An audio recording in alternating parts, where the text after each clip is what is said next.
بسم اللہ الرحمن الرحیم۔ آج قتل و غارت عام ہے۔ جس کے پاس طاقت آتی ہے وہ دوسرے کو قتل کر دیتا ہے۔ جس کے پاس کوئی عہدہ آتا ہے وہ سمجھتا ہے کہ میں اس وقت خدا ہوں معاذ اللہ، تو وہ اپنے دشمن کو قتل کر دیتا ہے، ختم کر دیتا ہے، مار دیتا ہے، اور یہ بندہ سمجھتا ہے میں نے کچھ کیا ہی نہیں۔ اس نے بہت بڑا گناہ کیا ہے۔ دنیا میں بھی ذلت ملتی ہے، آخرت میں بھی ذلت ملتی ہے کہ جو بندہ کسی مسلمان کو ناحق قتل کرے اس کے لیے بڑے عذاب ہیں، اس نے جہنم میں رہنا ہے۔ اب میں آپ کو قرآن کی آیت اور حدیثیں سناتا ہوں کہ کسی مسلمان کو ناحق قتل کرنا کتنا بڑا جرم ہے۔ اللہ تعالیٰ قرآن مجید کے اندر فرماتا ہے وَمَن يَقْتُلْ مُؤْمِنًا مُتَعَمِّدًا فَجَزَاؤُهُ جَهَنَّمُ خالدن فیہا، جس نے کسی مسلمان کو جان بوجھ کر قتل کیا اس کی جزا جہنم ہے، جس جہنم میں وہ بندہ ہمیشہ رہے گا۔ یعنی کتنا سخت گناہ ہے کہ بندے نے جہنم میں رہنا ہے کہ اگر کسی مسلمان کو ناحق قتل کیا تو۔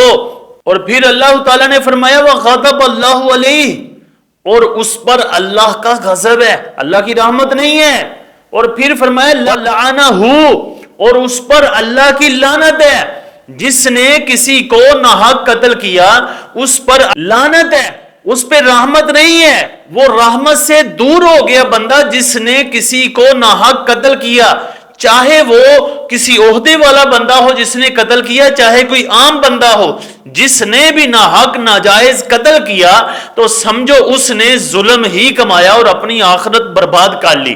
اور پھر اللہ تعالیٰ نے فرمایا وَعَدَّ لَهُ عَذَابًا عَظِيمًا، تو اللہ نے اس قاتل کے لیے بڑا عذاب تیار کر رکھا ہے۔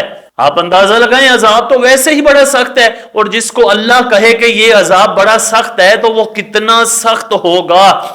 تو انسان کو چاہیے کہ کسی کو قتل نہ کرے، چاہے جتنی مرضی بندے کے پاس طاقت آ جائے تو کسی کو ناحق قتل نہ کرے۔ بندہ سمجھتا ہے کہ میں کچھ نہیں کروں گا، لیکن آپ دنیا میں آج دیکھ رہے ہیں کہ جو ظلم کرتا ہے، جو ظالم ہوتا ہے پھر اس پہ ظلم ہوتا ہے، جو کسی کو ستاتا ہے پھر اس پہ اللہ اس جیسا یا اس سے بھی بدتر دشمن کو اس پر مسلط کرتا ہے۔ تو لہٰذا مسلمانوں کو چاہیے کہ اپنی آنکھیں کھولیں، کسی پہ ظلم نہ کریں۔ اب میں آپ کو حدیث سناتا ہوں کہ کسی مسلمان کو ناحق قتل کرنا کتنا برا ہے۔ نبی کریم صلی اللہ تعالی علیہ وآلہ وسلم نے ارشاد فرمایا کہ اللہ تعالیٰ فرماتا ہے کہ زمین و آسمان والے کسی کے ناحق پر جمع ہو جائیں تو اللہ تعالیٰ تمام کو جہنم میں اوندے منہ گرائے گا۔ آپ اس پہ غور کریں، یہ کتنے سخت الفاظ ہیں کہ اللہ تعالیٰ ان تمام کو جہنم میں اوندے منہ گرائے گا۔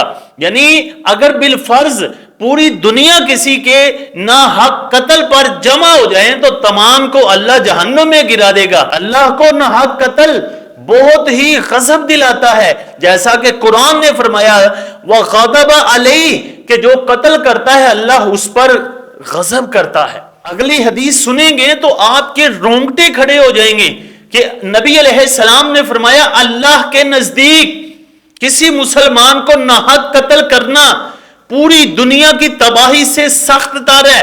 اگر کوئی دنیا میں تباہی پھیلاتا ہے، کسی کا نقصان کرتا ہے، یہ برا ہے، لیکن اللہ تعالیٰ کو مسلمان کا قتل اس سے بھی برا ہے۔ اور آگے میں آپ کو دو روایتیں اور سناتا ہوں۔ ایک حدیث مبارک کے اندر آتا ہے کہ قیامت کے دن مقتول جس کو قتل کیا گیا وہ قاتل کو پیشانی کے بالوں سے پکڑ کر اللہ کی بارگاہ میں لائے گا، کہے گا اے اللہ اس سے پوچھ اس نے مجھے کیوں قتل کیا۔